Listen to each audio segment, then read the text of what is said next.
नाही, मी हे जे करते आहे ना, ही खूप चुकीची गोष्ट आहे।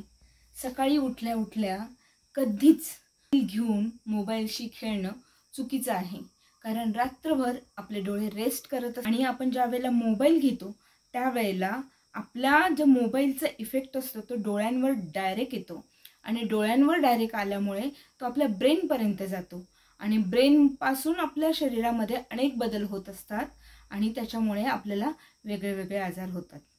तर मग मी आता तुम्हाला सांगते की सकाळी उठल्या उठल्या आपण काय करायचं ते।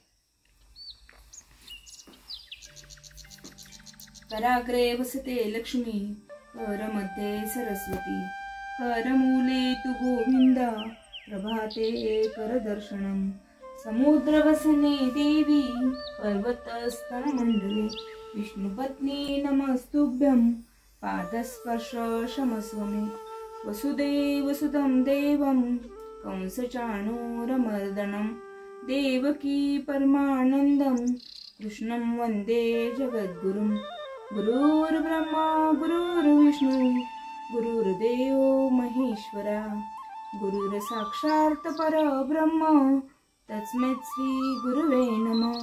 ओम शांती शांती शांती। आता मी म्हटले आहे कराग्रे वसते लक्ष्मी, कर मध्ये सरस्वती।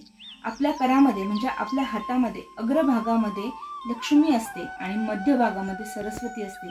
आपण उठल्यानंतर सरस्वतीला आणि लक्ष्मीला वंदन करत असतो।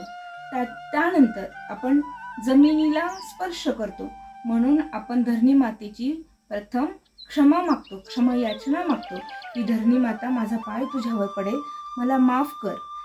अशा पद्धतीने ज्यावेळेला आपण सकाळी उठतो त्यावेळेला मात्र आपला दिवस हा अतिशय सुखकर जातो आणि आपल्याला दिवसभर देवाच्या छत्रछायेखाली छान वाटते।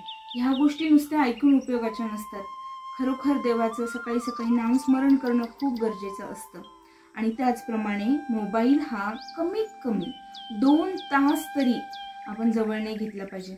त्याच्यामुळे 2 गोष्टी होतात, एक तर शरीरावर साईड इफेक्ट होत नाही आणि आपली कामं पटापट आवरतात।